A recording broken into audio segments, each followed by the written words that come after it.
원내대책회의 시작하겠습니다.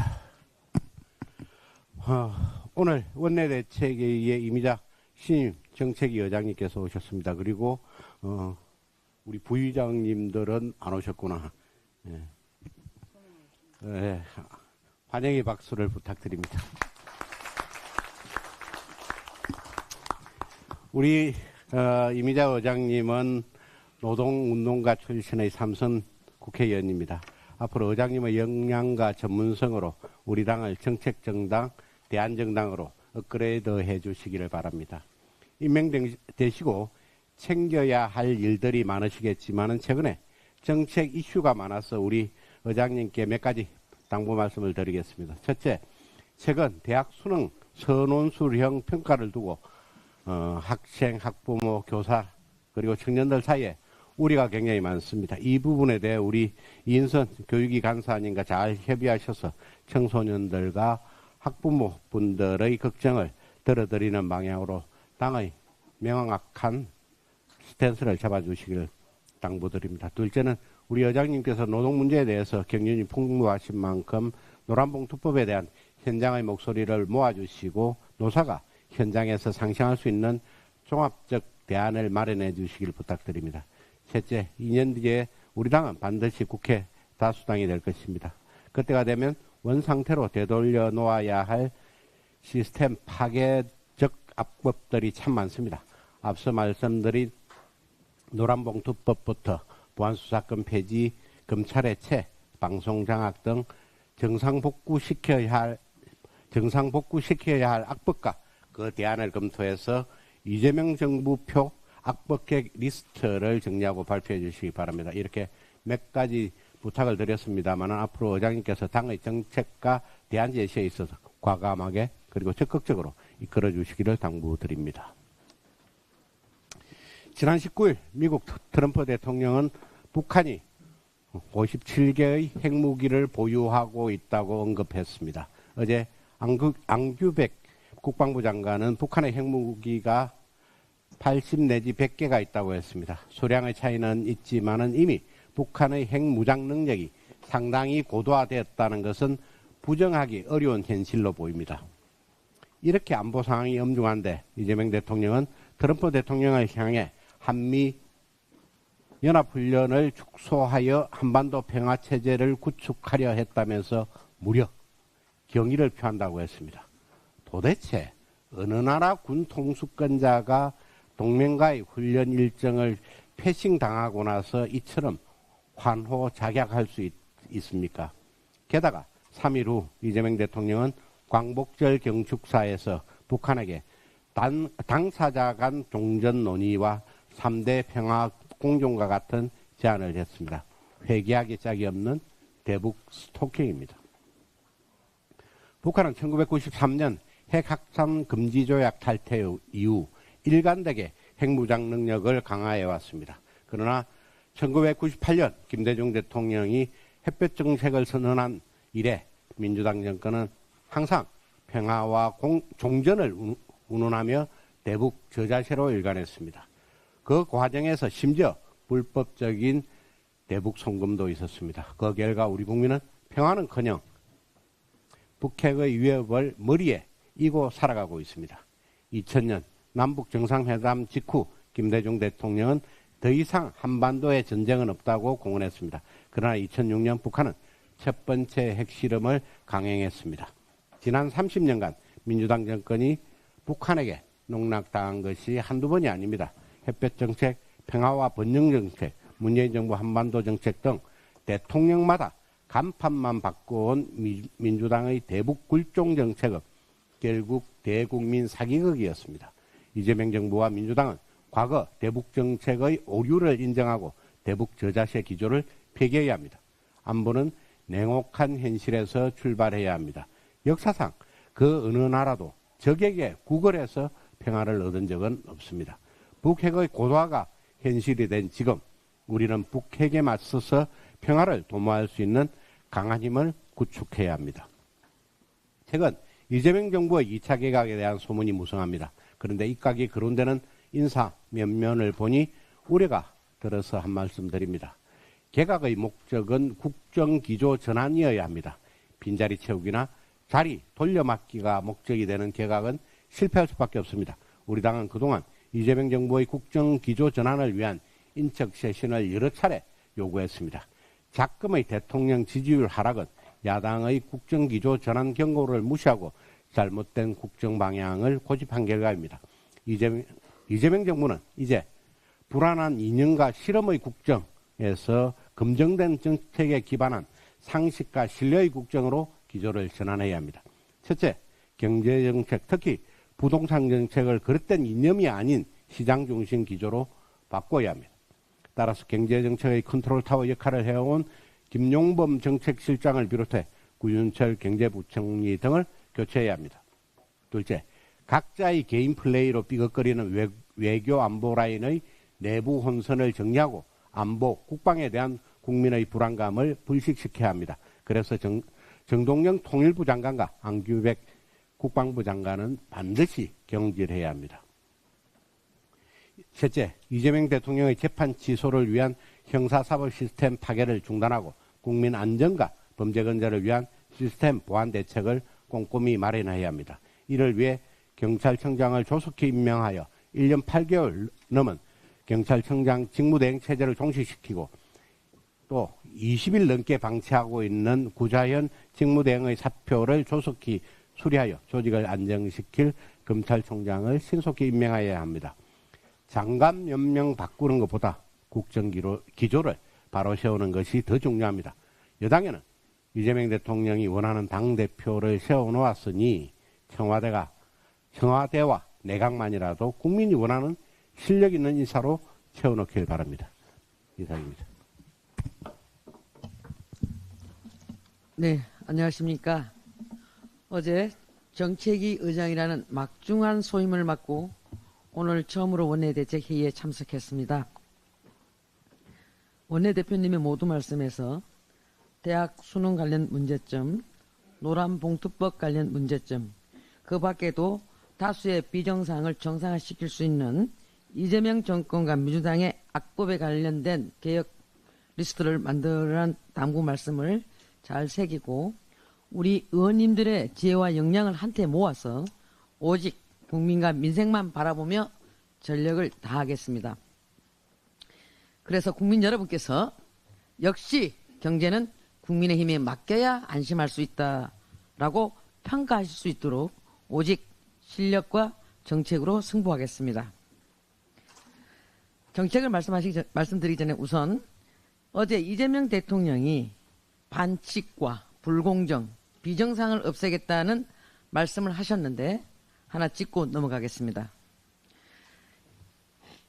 오히려 이재명 대통령이 반칙과 불공정, 비정상을 없애겠다는 이 말씀을 이재명 정권이 하는 일을 보면은 오히려 정부 스스로 반칙과 불공정, 비정상을 만들고 있는 것은 아닌지 묻지 않을 수 없습니다. 호남 반도체 산업단지를 추진하면서 람사르 습지에 미칠 환경적 영향을 제대로 검토하지 않고 또한 용산 자연녹지 개발 역시 환경에 미칠 영향에 대한 충분한 검토 없이 밀어붙인 것, 이것이 바로 반칙 정치이자 반칙 정책입니다.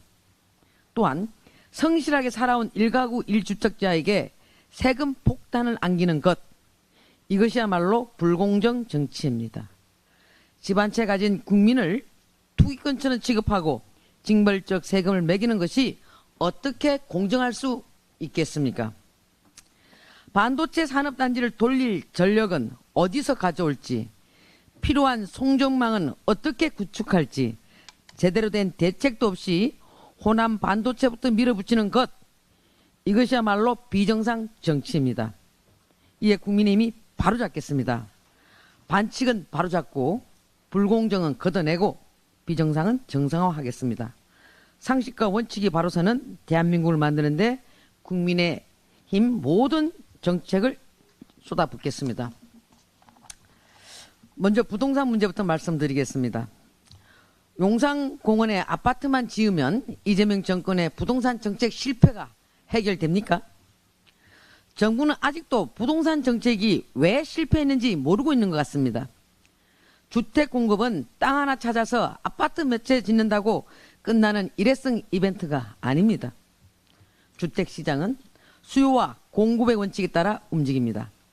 필요한 곳에 충분한 주택이 지속적으로 공급된다는 믿음을 줘야 시장이 안정됩니다. 규제를 풀고 사업성을 높이면 서울 도심에 지속적으로 주택을 공급할 수 있는데 왜 이것은 외면하면서 엉뚱하게 용산공원으로 눈을 돌립니까? 번지수가 완전히 틀렸습니다.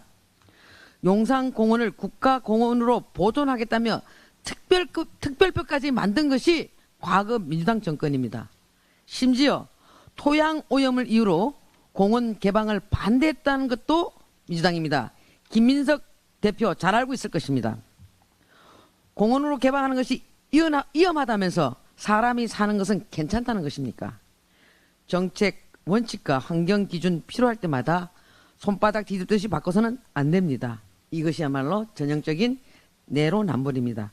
국민의힘은 반대만 하지 않겠습니다. 대안을 제시하겠습니다. 더불어민주당에 제안합니다. 논란이 큰 용산공원 주택 공급 논의는 일단 중단합시다. 국가공원의 미래 가치와 토양 정화, 환경 영향에 대한 사회적 논의와 합의가 선행되어야 합니다. 대신에 공공뿐만 아니라 민간 재개발, 재건축에도 법적 상한 용적률의 최대 1.3배까지 상향할 수 있도록 이렇게 하는 도시정비법 개정안부터 여야 합의로 처리합시다. 용산공원에 아파트 몇 채만 짓는 언발의 오줌 누기식 대책으로는 서울의 주택 문제를 해결할 수 없습니다. 땜질식 처방을 멈추고 지속 가능한 민간 재개발, 재건축 정상화부터 시작합시다. 또 하나, 신규 원전 추가 건설 촉구를 원전 산업지원 특별법부터 시작해야 된다고 저는 생각합니다. 이재명 정권의 정책에는 한 가지 공통점이 있습니다. 과대 포장 정치라는 점입니다. 겉은 번지르한데 실제 포장을 뜯어보면 정작 알맹이는 빠져 있습니다. 정부는 AI 강국을 만들겠다면서 반도체 메가클러스터 조성하겠다면서 거창한 청사진만 쏟아내고 있습니다.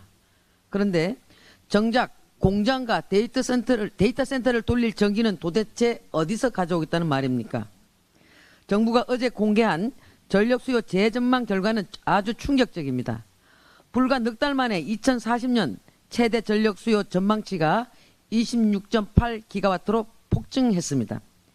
1.4기가와트급 대형 원전 약 19기를 추가로 지어야 감당할 수 있는 엄청난 규모입니다. 이에 이재명 정부에 촉구합니다. 화려한 청사진을 하나 더 냈기 전에 전력과 손정망부터 준비하십시오. 제12차 전력수급 기본계획에 급정한 전력 수요를 제대로 반영하고 안정적인 전력 공급을 위한 신규 원전 추가 건설 계획도 준비하십시오. 더불어민주당에 또 제안합니다. 국민의힘이 제안한 원전산업지원 특별법 제정 논의도 다시 시작합시다. 정권이 바뀔 때마다 원전 정책이 흔들리지 않도록 원전 산업을 국가 차원에서 안정적으로 육성하고 급증하는 첨단 산업 전력 수요에 선제적으로 대응할 제도적 기반을 마련해야 합니다. 전력과 송전망이 뒷받침되지 않는다면 반도체 클러스터와 AI 데이터 센터는 사상 누각이 되고 정부가 내세운 3대 메가 프로젝트 역시 용두사미로 끝날 수밖에 없음을 명심하기 바라고 권칠성 민주당 정책위 의장 답변 바랍니다. 이상입니다.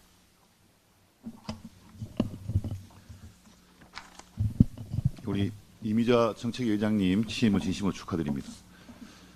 구속영장 기각률 65%의 권창영 특검이 23일 종료를 앞두고 국민의힘 의원 4명을 결국 불구속 기소했습니다. 이미 조은석 특검에서조차 각하 처분한 체포방해 사안을 다시 끄집어내 야당 의원들을 옥죄려는 표적 기소나 다름없습니다. 앞서 조은석 특검팀은 공수처 현장 바디캠 등 체증 영상 전부, 언론사 및 현장 중계 유튜브 영상, 영장 집행에 참여한 다수의 경찰관으로부터 청취한 진술을 모두 검토 분석한 뒤 혐의가 입증되지 않는다고 보고 각하로 사건을 종결했다고 밝혔습니다. 그런데 같은 채증 영상을 보고 왜 다른 결론이 나오는 겁니까? 권창녕 특검의 기소는 법리가 아닌 정치적 계산 위에 서 있는 겁니까? 국민의힘은 사법 정의를 훼손하고 의회의 민주주의를 위축시키려는 특검의 무도한 야당 탄압, 표적 기소에 단호히 맞서겠습니다.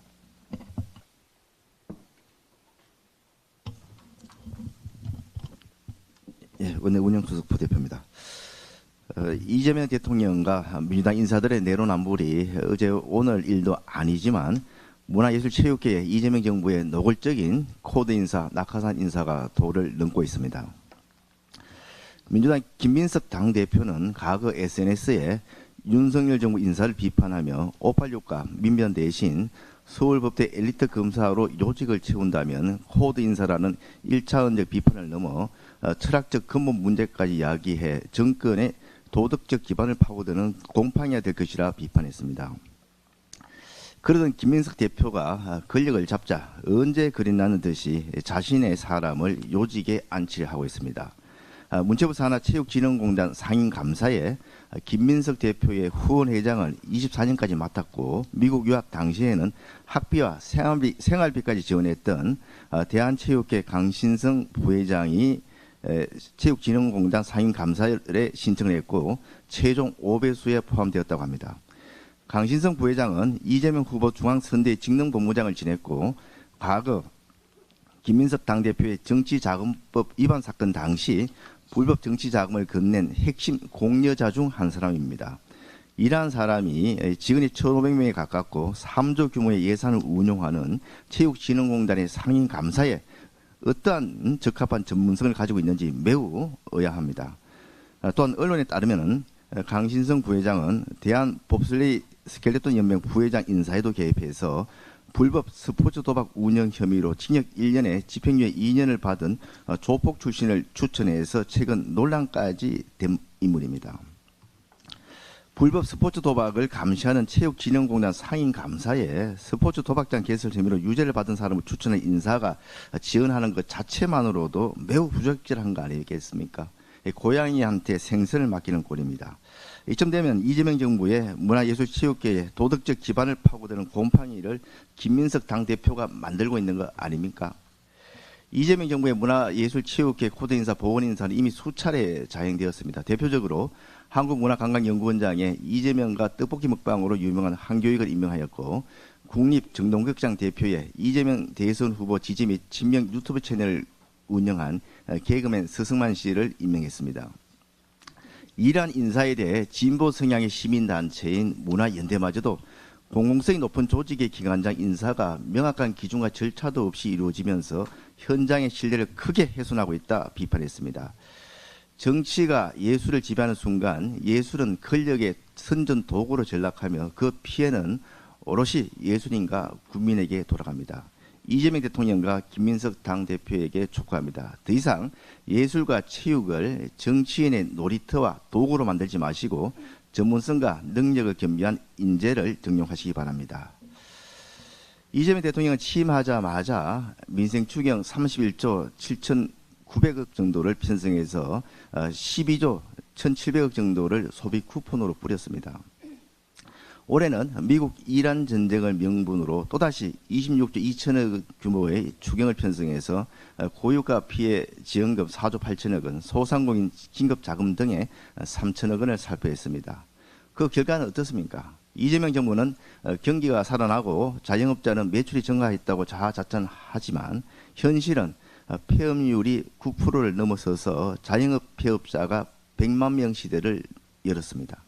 이재명 정부 단 1년 만에 국가 채무 비율이 마지노선이라는 50%를 넘기고 50.4%까지 높아졌습니다. 망둥이가 뛰니까 꼴뚜기도 뛴다고 지난 6.3 지방선거에서 당선된 자치단체장들도 추석을 앞두고 앞다투어 민생지원금 지원을 추진하고 있습니다. 재정 자립도가 8.2%에 불과한 한평구는 전 국민 전 군민 2만 9천여 명에게 1인당 50만 원씩 지급한다는데 소요 예산만 151억 원이 넘습니다. 기장군은 진행 중인 사업들을 중단하면서 1인당 100만 원씩까지 지급하겠다고 하고 재정 자립도가 6.4%로 전국 최하위 수준인 공군까지 30만 원을 지급한다고 합니다. 선출직 자치단체장들이 당선 사례금처럼 지역 주민에게 현금성 지원을 하는 것인데 만약 우리 국회의원들이 그랬다면 공직선거법 위반으로 당선 무효가 되고 구속까지 됐을 겁니다. 이뿐만이 아닙니다. 일부 지자체는 농촌 기본소득이라고 해서 1인당 매달 15만 원에서 20만 원씩 지원금을 주고 있습니다. 최근 지방자치단체 중에서는 가장 부유했던 경기도가 재정 비상상황을 선언했습니다. 이재명 경기도지사 시절 코로나를 핑계로 3차례에 걸쳐서 총 3조 1,814억 원을 경기도민한테 뿌렸는데 당시 재원이 부족하니까 재난관리기금, 지역개발기금 등 각종 기금까지 탈탈 틀어서 1조 5천억 원을 차입했고 그 탓에 빚더미에 올라서 29년도까지 매년 3천억씩 상환해야 하는 것이 지금 경기도 재정 파탄의 주 원인입니다. 아무리 부유해도 대책 없이 쓰재끼고 푸주면은 살림이 거들나는 것은 시간 문제입니다. 지금처럼 정부도 자치단체도 경쟁하다 푸주면 베네수엘라의 악몽이 곧 우리의 현실이 될 것입니다. 국민에게 선심 쓰고 싶으면은 세금으로 하지 말고 본인들 집을 팔아서 돈을 마련하거나 예금을 찾아서 하십시오. 자체 수입으로 인건비도 충당하지 못하면서 선심성 예산을 남발하는 지자체에 대해서는 강력한 제재 조치를 강구하기 바랍니다. 이상입니다. 원내정책수석 김미애입니다. 이재명 대통령 용산공원도 재개발, 재건축도 공약대로만 하십시오. 지난번 제가 말씀드렸지만 이재명 대통령은 이미 성공적인 부동산 정책을 알고 있습니다. 대선 후보 시절 국민과 한 약속 그것만 지키십시오. 20대에는 세금으로 집값 잡지 않겠다는 약속했습니다. 그리고 21대는 지난해이기 때문에 잊지 않으셨으리라 생각합니다. 보십시오. 용산국가공원을 시민의 품으로 완전히 개방하겠다고 약속했습니다. 그리고 재건축, 재개발 지원으로 주거 환경을 획기적으로 개선하겠다고 공약했습니다. 그 약속부터 지키십시오. 용산공원은 시민에게 돌려주고 재건축, 재개발 규제는 풀어주십시오.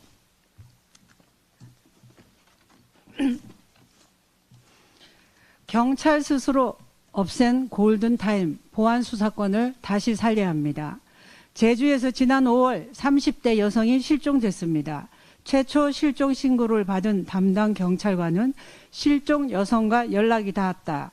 실종 여성이 자신의 위치를 남자친구에게 알려주지 말라고 했다는 허위 보고를 하고 사건을 종결했습니다. 그러나 통신기록조회 결과 담당 경찰관과 실종 여성 사이에는 통화한 기록 자체가 없었고 대면을 통한 안전 확인도 없었고 실종자의 위험도를 확인하는 프로파일링 시스템에도 관련 사항을 입력하지 않았습니다. 가족들은 경찰의 말을 믿고 무사한 줄 알고 기다렸습니다. 그러나 한 달이 지나고 2달이 지나도 연락이 닿지 않자 남자친구가 경찰에 신고했는데 최초 신고 당시 남긴 기록 때문에 받아들여지지 않았습니다. 결국 가족과 주변 지인들이 나서서 3차 실종 신고를 한 끝에야 경찰이 다시 수사에 착수했습니다. 그러나 이미 실종된 지 2달이 지났습니다. 그 사이 실종자를 발견할 골든타임도 주변 CCTV 녹화 기록이 보존기간이 지나 삭제되었기 때문에 이동 동선을 추적하고 증거로 확보할 골든타임도 사라졌습니다. 이는 단순한 실수나 업무상 착오가 아닙니다. 경찰의 적극적인 거짓말이 최초의 수사 기회를 없앴고 그 거짓 기록이 재신고마저 가로막아 2번째 구조의 기회마저 빼앗아 버렸습니다. 그런데 오는 10월 2일부터 검사의 보안수사권마저 폐지됩니다. 광주 여고생 강간 살해 사건에서는 검찰의 보안수사가 경찰의 증거 누락과 은폐 의혹을 밝혔습니다. 경찰 수사가 잘못됐을 때 이를 다시 들여다보고 바로잡을 안전장치마저 사라진 겁니다. 묻겠습니다. 국민의 생명과 안전을 지켜야 할 국가가 오히려 이를 지킬 안전장치를 허무는 것이 개혁입니까? 국가가 그 반대로 돌진하면서 국민의 삶을 운운하니 대통령 지지율이 바닥을 향하는 것입니다. 그것이 바로 민심입니다. 민생은 구호가 아니라 국민의 생명과 안전을 지키는 것에서 출발합니다.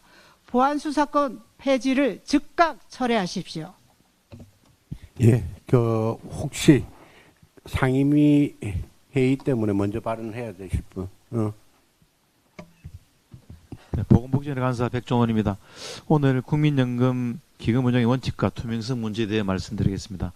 국민연금 기금 운영위원회는 지난 1월 26일 국내 주식 비중이 정해진 범위를 벗어나더라도 리밸런싱 적용을 6월 말까지 한시적으로 유예했습니다. 복지부가 국회에 제출한 답변에 따르면 리밸런싱 적용을 유예한 것은 국민연금 역사상 처음입니다.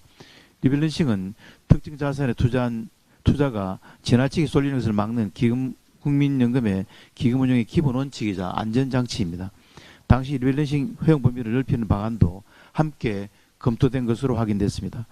이후 5월 5차 기금위에서는 국내 주식 목표 비중과 허용 범위를 조정하고 하루 최대 리밸런싱 규모도 줄였습니다. 그렇다면 왜 1월에는 다른 대안을 두고도 리밸런싱 적용 자체를 유예했는지, 5월에 제도를 조정하고도 왜 6월 말까지 유예를 계속했는지 확인해야 합니다. 지난 8월 19일 보건복지위원회 전체회에서 저는 제1차와 제5차 기금위 회의록과 사전 검토 자료, 위원 부속 자료 제출을 요구했습니다. 대외 공개가 어렵다면 최소한 복지위원들이 비공개라도 열람할 수 있게 해달라고 요청했고, 위원장도 여하간 간사협의를 주문했습니다. 그러나 여하협의는 끝내 이루지 않았고 복지부는 지금까지 자료를 제출하지 않고 있습니다. 비공개 열람조차 받아들이지 않고 있습니다. 정경 장관은 시장 변동성이 컸고 과거의 리밸런싱 규칙을 현재 기금 규모에 그대로 적용하기 어렵다고 해명했습니다. 지방선거를 고려한 결정도 아니었다고 밝혔습니다. 그렇다면 자료를 공개하지 못할 이유가 더더욱 없습니다. 설명만 반복할 것이 아니라 자료로 입증하면 됩니다. 그러나 제1차 기금위 회의록은 결정으로부터 4년 뒤인 2030년에야 공개될 것으로 알려졌습니다. 2030년에 공개해 지금의 결정을 어떻게 검증하라는 것입니까?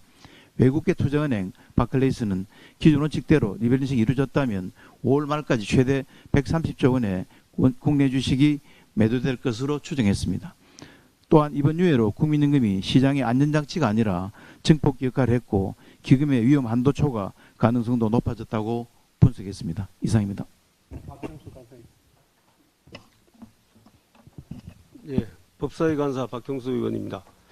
조희대 대법원장이 지난 18일 대법관 후보자 2명을 서면으로 제청하자 청와대와 민주당은 무슨 난리가 난 것처럼 발칵 뒤집혔습니다.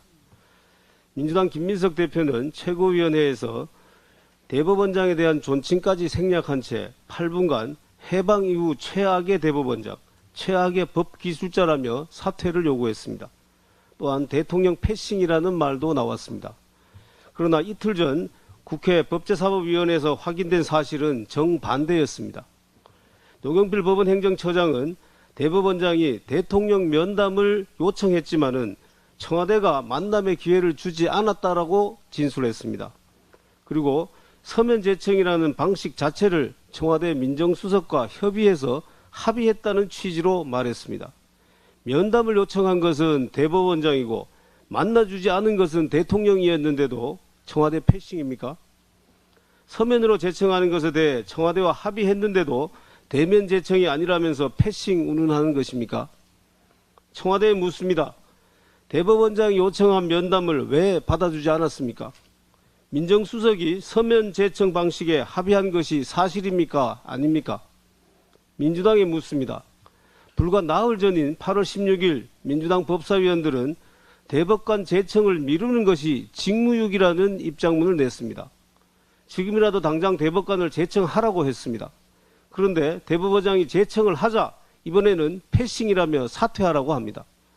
제청하지 않으면 직무유기, 제청하면 패싱입니다. 그러면 대법원장은 어떻게 해야 합니까? 결국 청와대가 원하는 사람을 제청하라는 것 아닙니까? 이런 우격다짐이 어디 있습니까? 민주당이 무슨 정치 깡패입니까? 헌법 제104조 제2항이 규정한 대법원장의 대법관 제청권은 헌법상의 고유한 권한입니다. 이처럼 헌법에 규정된 제청권을 행사했다는 이유만으로 사퇴와 탄핵을 말하는 것은 협박이고 직권 남용입니다. 사법부의 독립과 정치적 중립을 침해하는 것이며 그 자체로 위헌입니다. 청와대가 손봉기 후보자에 대해 제청을 반려하려 한다라는 보도가 있었습니다. 청와대가 헌법과 법률 어디에도 없는 사전 협의를 이유로 임명 제청을 반려한다면 이것은 협의 관행을 사전 승인권으로 둔갑시키는 폭거임을 분명히 밝힙니다. 이재명 대통령은 임명 동의안을 즉시 국회에 제출하십시오. 5개월을 끌어온 법관 공백과 재판 지연을 더 이상 지속할 수는 없습니다. 또한 민주당은 대법원장에 대한 사퇴 요구와 탄핵 협박을 즉각 중단하십시오. 헌법이 부여한 제청권을 행사했다는 것이 무슨 탄핵 사유가 됩니까? 탄핵 사유가 없으니 갖가지 이유를 만들어서 집요하게 사퇴를 종용하는 비겁한 행위를 즉각 중단하기 바랍니다. 우리 국민의힘은 이재명 재판을 최종적으로 담당할 대법관 22명을 대통령이 마음대로 선택하려는 그 어떤 시도도 결코 좌시하지 않을 것입니다. 이상입니다.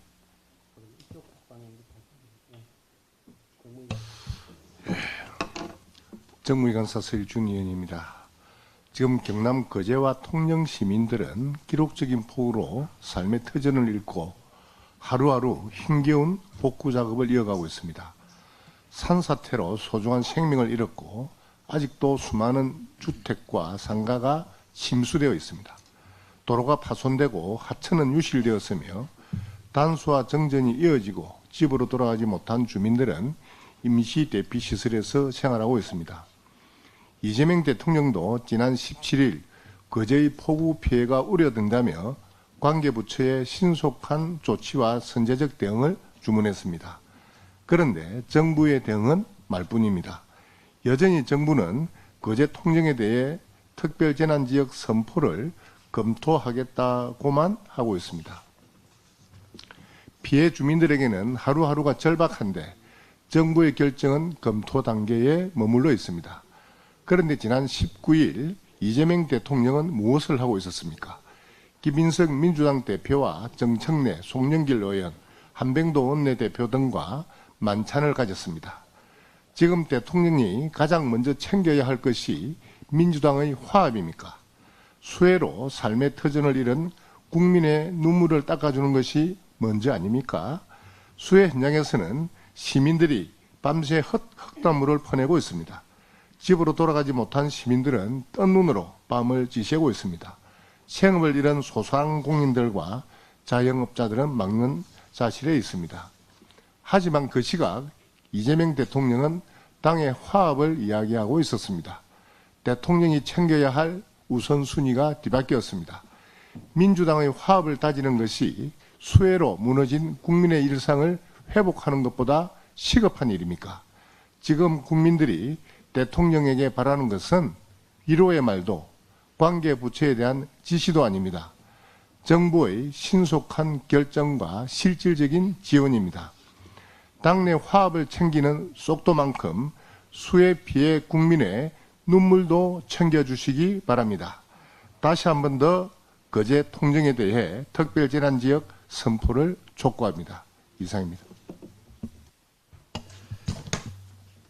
네, 국회 과학기술정보방송통신위원회 국민의힘 간사 최영두입니다.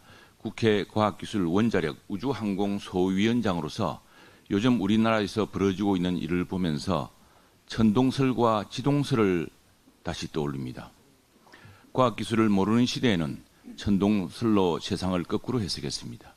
심지어 코페르니쿠스 지동설을 지지했던 갈릴레오 갈릴레이를 허위 조작 뉴스로 종교재판에 해부했습니다.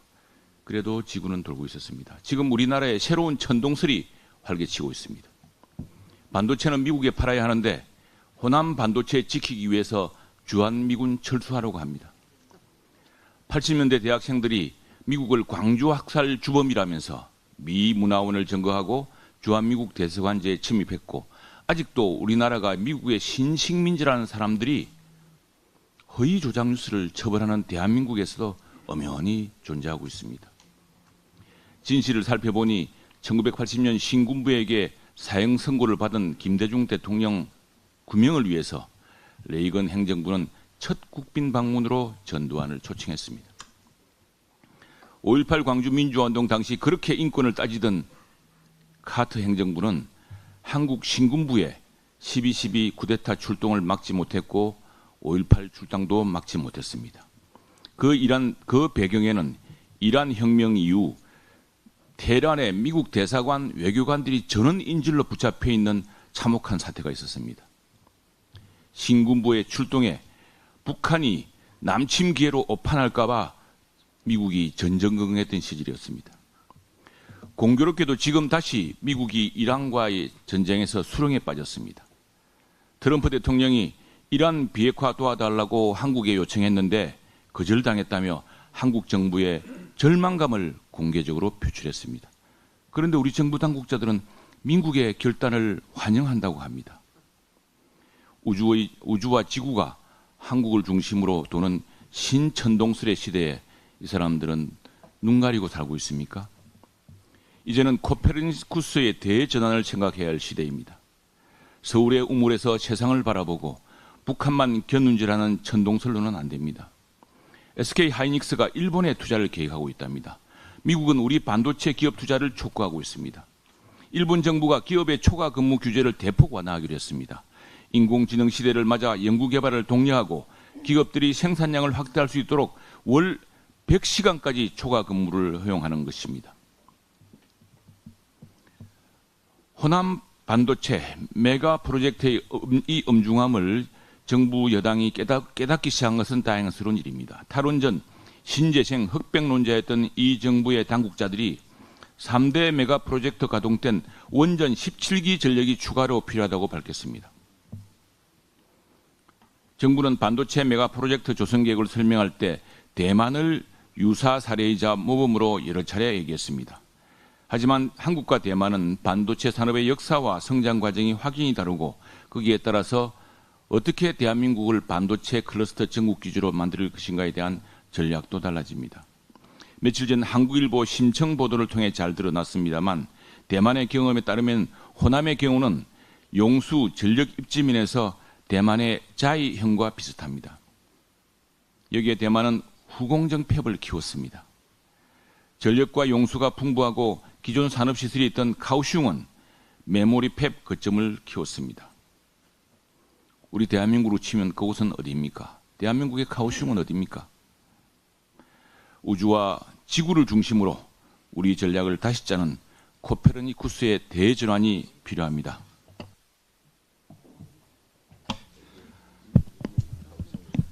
예, 외교통일위원회 간사 김대식입니다. 이재명 대통령은 지난 19일 밤 SNS를 통해서 페이스메이커 역할에 최선을 다하겠다고 밝혔습니다. 이재명 대통령께 묻습니다. 지금 대한민국은 페이스메이커입니까? 방청객입니까? 트럼프 대통령은 을지 자유의 방패 UFS가 시작되던 한국 시간 17일 한미연합연습 대폭 축소 지시를 SNS에 공개했습니다.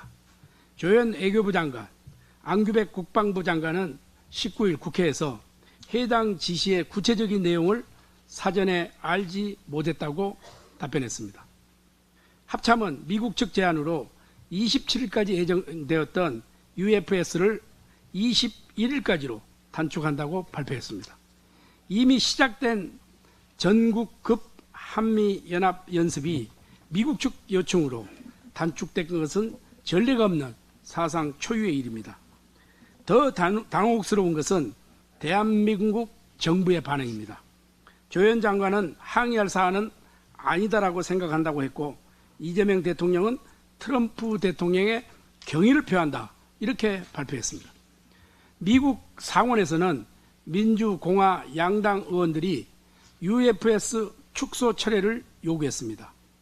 하원 외교회 동아태 소위에서도 여야 지도부가 각각 연합훈련의 억지력과 한미 간 긴밀한 협의의 중요성을 강조했습니다. 미국 의회에서조차 대비태세 약화를 우려하는데 우리 정부는 항의할 사안이라고 아니라고 이야기합니다. 바다 건너 남의 나라 일입니까?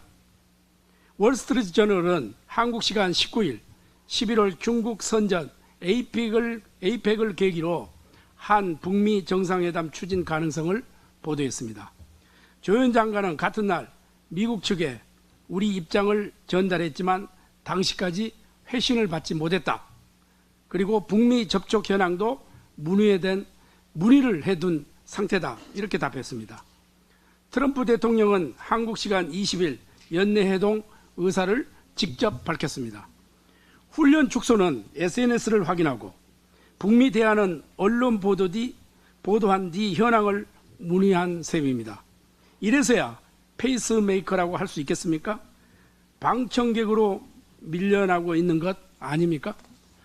이재명 대통령이 평화체제 구축에 기대를 밝힌 다음 날인 20일 북한은 단거리 탄도미사일 10발을 발사했습니다. 평화를 말한 바로 다음 날 정부 스스로 불법 도발이라고 규탄해야 할 상황이 벌어진 것입니다. 같은 날 북한의 김여정 노동당 총무부장은 우리 군을 허수아비 군대라고 모욕하고 이재명 대통령을 향해 안팎의 다른 이중적 언행이라고 조롱했습니다. 국민이 마주한 것은 대화가 아니라 미사일과 모욕이었습니다.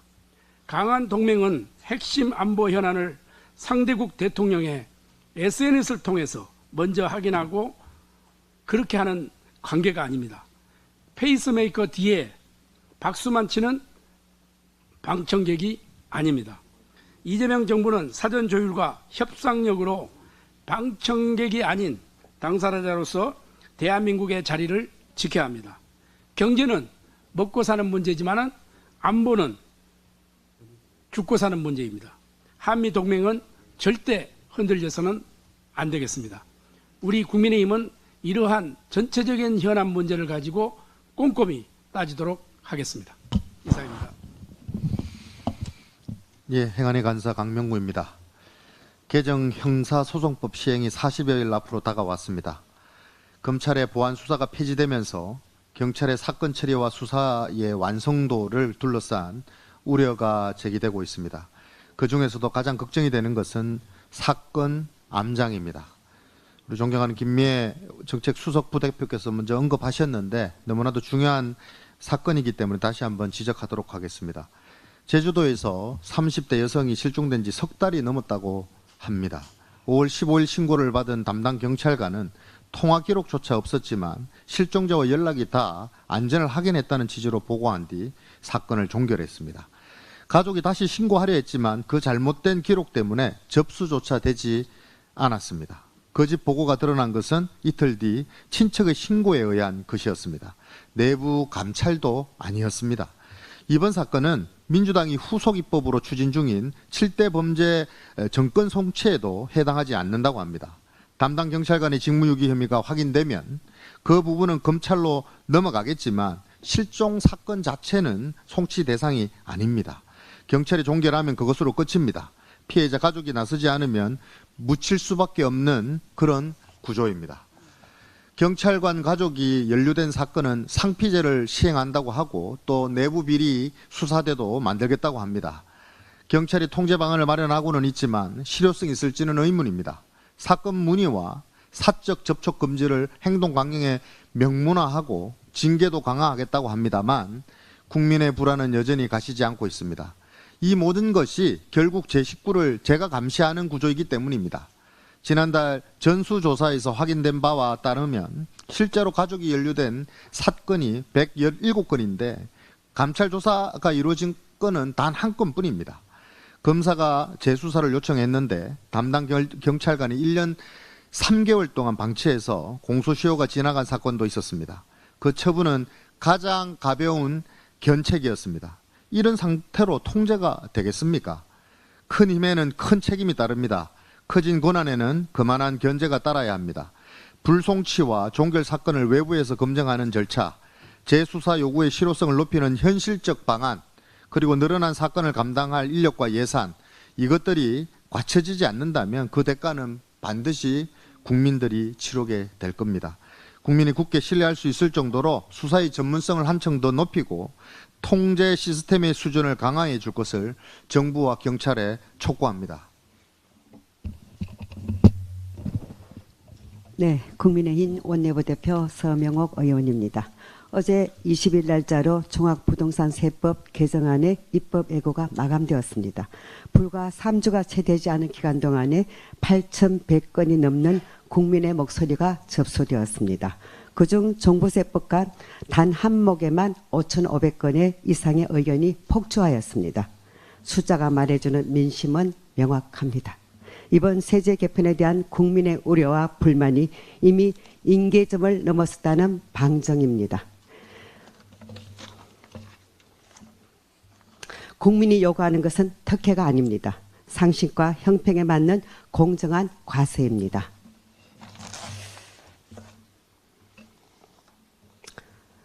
다음 주 27일에는 차관회의와 9월 1일에는 국무회의가 있습니다. 이 또한 단순한 요식행위에 그치는지 아니면 민심을 반영하는 실질적인 변화로 이어지는지 국민과 함께 똑똑히 지켜볼 것입니다.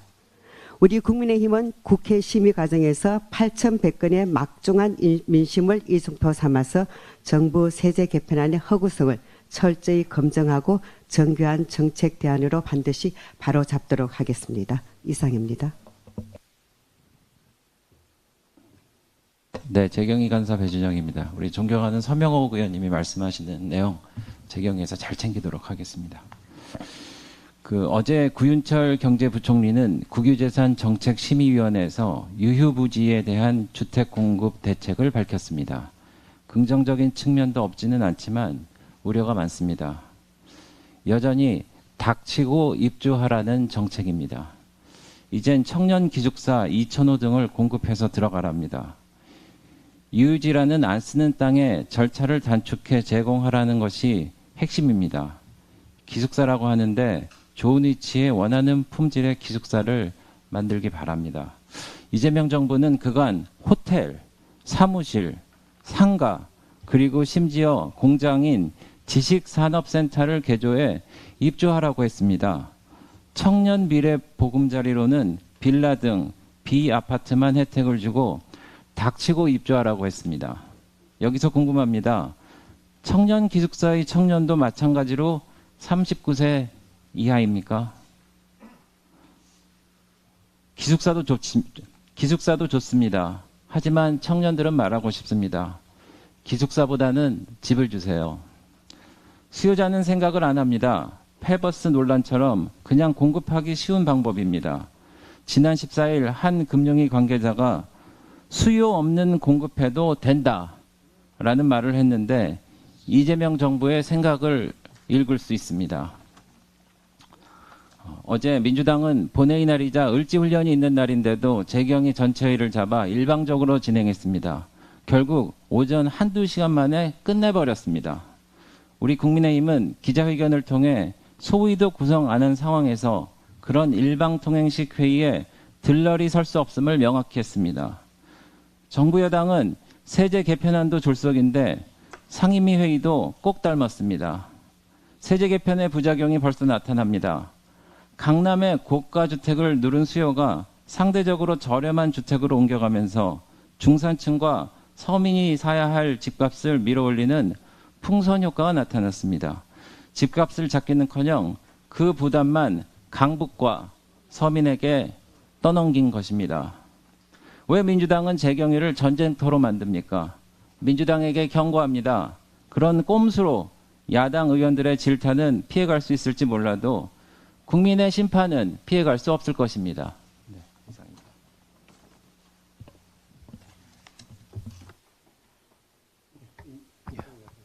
국방위원회 간사 임종덕입니다. 안규백 국방부 장관과 정책실장이 지난 5일 업무보고에서 이재명 대통령에 의해 허위보고한 사실이 어제 국방위 전체에서 확인되었습니다. 안규백 국방부 장관은 러시아와 중국 등 공산국가에서는 사관학교가 없다고 대통령에게 보고했는데 이는 분명히 사실과 다릅니다. 중국과 러시아 등 모든 장교를 양성하는 군사교육기관을 운영하고 있고 심지어 주적인 북한도 각 군별 장교 양성기관을 운영하고 있습니다.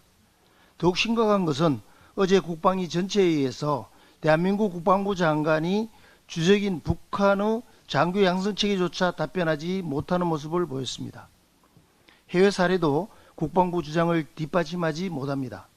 30만 명 이상의 정규군을 보유한 22개 국가 가운데 통합사관학교를 운영하는 국가는 인도와 에티오피아 2개국에 불과합니다. 우리와 비슷한 병력 규모인 40만 명대의 정규군을 보유한 국가에서도 통합형은 극히 예입니다. 주장하는 내용도 모두 틀렸고 내세우는 해외 사례도 다릅니다. 통합 배경 역시 계속 달라지고 있습니다. 지난 5월에는 우수 인재 모집, 7월에는 학력 인구 감소와 지원 운용 효율화, 심지어 전작권 전환 대비 등을 이야기했습니다. 최근에는 잘못된 역사와의 단절과 국군 정체성 한까지 추가돼 정책은 하나인데 명분은 계속 바뀌는 모습입니다. 이쯤 되면 통합이 필요해서 추진하는 게 아니라 통합을 정해놓고 필요한 이유를 그때그때 갖다 붙인다고밖에 생각할 수 없습니다. 정부에 엄중히 경고합니다. 국가안보의 연습이나 정권의 실험은 있을 수 없습니다. 객관적 근거도 없고 국민을 설득할 명분도 없다면 지금이라도 사관학교 통합을 원점에서 재검토하십시오. 잘못된 판단의 대가는 대통령도 장관도 아닌 국민과 우리 장병들이 치르게 됩니다.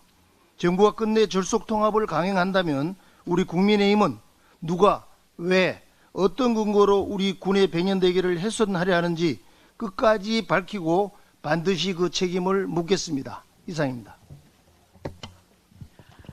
성평등가족위원회 간사 강선영입니다. 어제 성평등가족부가 불법 사이트 통합 대응 방안을 발표했습니다. 그러나 정부 대책을 자세히 보면 통합 대응이라는 이름이 무색합니다. 첫째, 통합 대응이라지만 사실상 반쪽짜리 사이트 차단 대책에 불과합니다. 지난해 디지털 성범죄 삭제 지원 가운데 불법 유해 사이트 비중은 51.6%입니다. 나머지 절반은 텔레그램 오픈 채팅, SNS 등입니다. 그런데 정부 대책은 온통 불법 사이트 탐지와 차단, 폐쇄에 집중되어 있습니다. SNS를 타고 순식간에 복지에 재유포되는 디지털 성범죄 현실을 따라가지 못하고 있습니다. 둘째, 긴급 대책이라면서 정작 핵심 대책은 검토 중이라거나 시행이 범죄 확산에 비해 너무 늦게 대응에 치중하고 있습니다.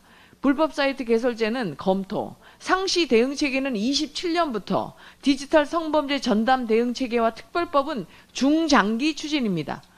디지털 성범죄 피해 영상은 몇 분이면 국경을 넘고 몇 시간이면 수백, 수천 번 복제됩니다. 피해자에게 27년, 28년까지 기다리라고 말할 수 있겠습니까? 셋째, 이미 고통받는 피해자에 대한 구체적인 지원 대책이 부족합니다. 디지털 성범죄 피해 지원 인원은 계속 증가 중이고 지원 피해자 45% 이상은 지속 피해자입니다. 그런데 이번 대책에서 피해 영상 삭제 지원 인력의 확충, 24시간 대응체계 강화, 법률 심리 지원 확대와 같은 구체적인 피해자 지원 강화 방안은 찾아보기 어렵습니다. 디지털 성범죄와의 싸움에서 가장 필요한 것은 실행력과 속도입니다. 정부 대책이 범죄자보다 한 발 앞서는 대책이 되기를 강력히 촉구합니다. 이상입니다.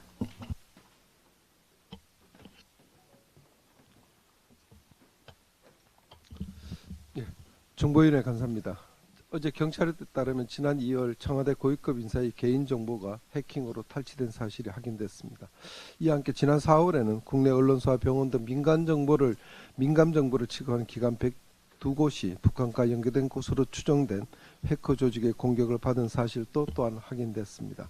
지난달에는 국립외교원 해킹으로 약 10개월 동안 전현직 외교관과 정보위원 등 1만 건의 개인정보가 유출된 사실까지 알려졌습니다. 이럼에도 장기간 침해 사실조차 제대로 파악하지 못하고 북한의 소형으로 추정될 뿐 아직 공격의 정확한 배후조차 규명하지 못하고 있습니다. 정부의 사이버 보안 체계가 제대로 작동되지 못하고 있다는 지적을 하지 않을 수 없습니다. 이재명 대통령께서 야당 대표 시절 북한 해커가 대통령실 행정관의 이메일을 해킹한 사건을 두고 정부에 대해서 한 말씀이 있습니다. 외교관들의 개인정보가 장기간 노출되고 정부의 주요 인사의 개인정보까지 해킹의 표적이 된 지금 당시 하셨던 말씀을 상기시켜 드리겠습니다. 안보는 입으로 하는 것이 아닙니다. 무능도 이런 무능이 없습니다. 그렇습니다. 평화를 말하는 것만으로 안보를 지킬 수는 없습니다. 정부는 근거 없는 낙관에서 벗어나 북한의 위협을 있는 그대로 직시하고 무너진 사이버 안보 체계부터 하루빨리 정비해 주시기를 바라겠습니다. 마치겠습니다. 잠깐만요. 제가 아까 너무 중요한 말씀을 빠뜨려가지고 국민 여러분 이 피켓을 꼭 봐주십시오. 제주 실종 여성 30대 장미란 씨 사진입니다. 목격하신 분은 반드시 경찰에 알려주시기 바랍니다. 하루빨리 장미란 씨가 가족의 품으로 돌아오기를 간절히 염원합니다. 감사합니다.